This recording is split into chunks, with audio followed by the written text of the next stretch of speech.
Bom, ele pediu para falar um pouquinho da nossa trajetória, né? Meu nome é Enio, sou professor de História, eu me graduei ainda na década de 80. Meu primeiro trabalho sobre a questão indígena, naquela época a gente falava índio, né? A questão indígena era sobre o processo na era Vargas, a questão indígena no período Vargas. Eu falei sobre o serviço de produção índio, então eu fiz uma pesquisa de graduação, uma monografia que antigamente era monografia, hoje o pessoal fala TCC, e foi o primeiro trabalho que eu fiz, que estava no meu curricular, enfim. Depois eu entrei no grupo de estudos na década de 90 para estudar os índios da Baixada Fluminense. Então eu estudei Tupinambá, Jacutinga, essas etnias. E a partir de 2002, quando eu vim para cá, para Resende, eu comecei a pesquisar os puris aqui. Já nessa batida de pesquisar a questão étnica da região que eu vivia, né? Eu vim na Baixada Fluminense, eu cresci em Duque de Caxias, trabalhei em Nova Iguaçu, e então toda essa perspectiva ela foi levada para dentro do meu trabalho. Sobre a questão étnica, né, eu tenho histórias familiares em relação a isso. Eu nunca me identifiquei como indígena porque eu não ia colar, né? Branco, olho claro, não ia. Mas o meu avô dizia, né, que o pai dele tinha sido pego a laço. E o meu pai, que faleceu, hoje tem exatamente 36 dias que ele faleceu, ele é um descendente, olhar bem para ele, é um descendente indígena. Mas isso nunca foi discutido dentro da minha família, né? A minha avó, ela era afrodescendente, tinha olho verde, afrodescendente de olho verde, por pai de pai. Minha família é toda portuguesa, por pai de mãe.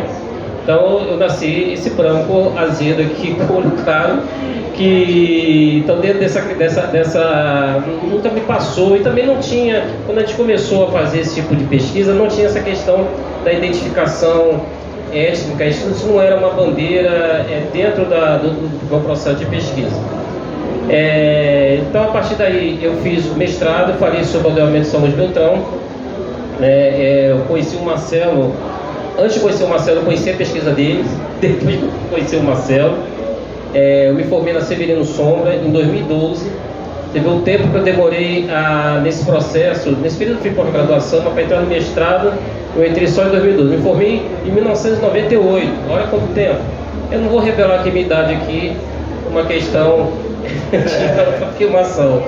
Mas eu terminei o doutorado em 2018 falando também sobre a questão sobre visibilidade indígena, o que o Chiquinho estava falando, como esses índios foram invisibilizados, o processo, toda a máquina do Estado imperial foi trabalhado para a invisibilização desses índios, enfim, o desaparecimento dos documentos oficiais.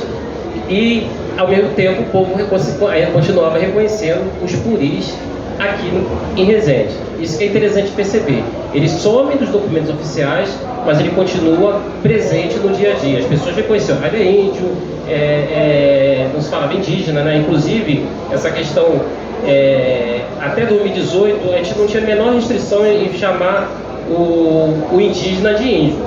Esse movimento, que é um movimento identitário, ele surgiu a partir de 2018, 2017, 2018.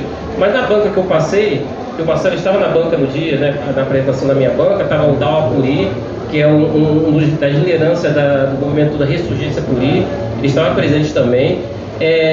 Não havia nenhuma restrição à questão indígena. Isso foi um movimento identitário que eu valorizo, é perfeito, faz parte do movimento de autoafirmação étnica dos indígenas.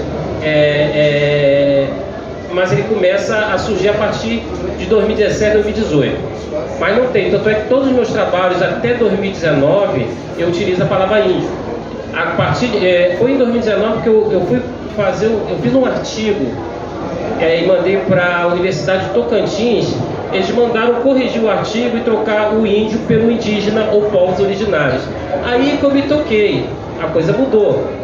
né? Essa questão identitária, ela chegou no movimento de organização dos povos indígenas, que é importante, como aconteceu com o movimento negro, preto. Eu me recordo muito bem, eu falei isso numa palestra que eu e o Júlio estava e o Lógico estava. Eu tinha um amigo meu na década de 80 que era o movimento da Pastoral do Negro, daquele movimento que surgiu aí, impulsionou a organização do povo afrodescendente do Brasil.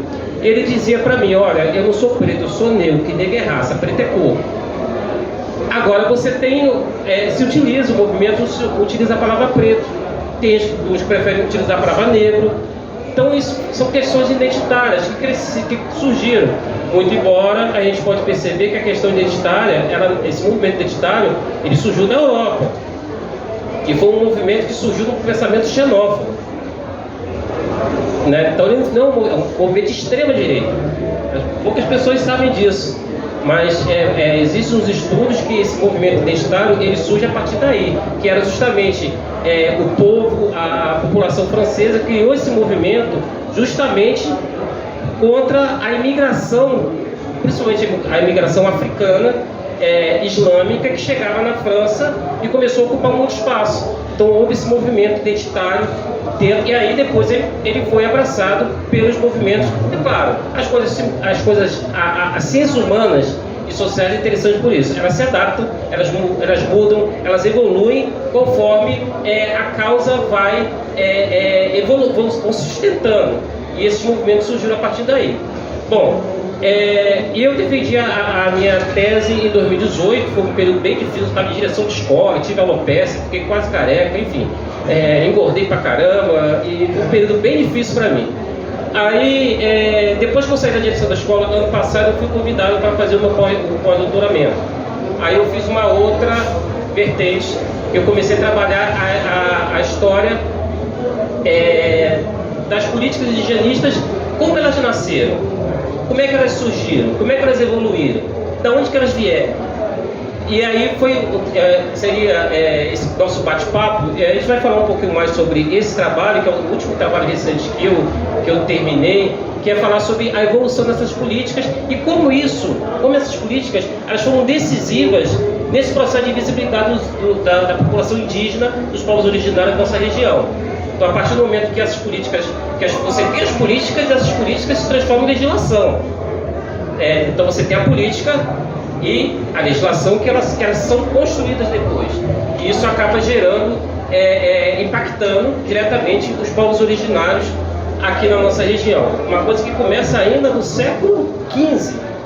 E ela chegou chegou no Brasil, todo esse processo que foi processo colonial, foi devastador, avassalador, destrutivo, enfim, genocida, que é uma palavra que é do nosso tempo, não era que se utilizava naquele período, mas a gente consegue perceber como é que esse processo ele foi se construindo a partir de alguns critérios que foi justamente dessa política indigenista que foram criados.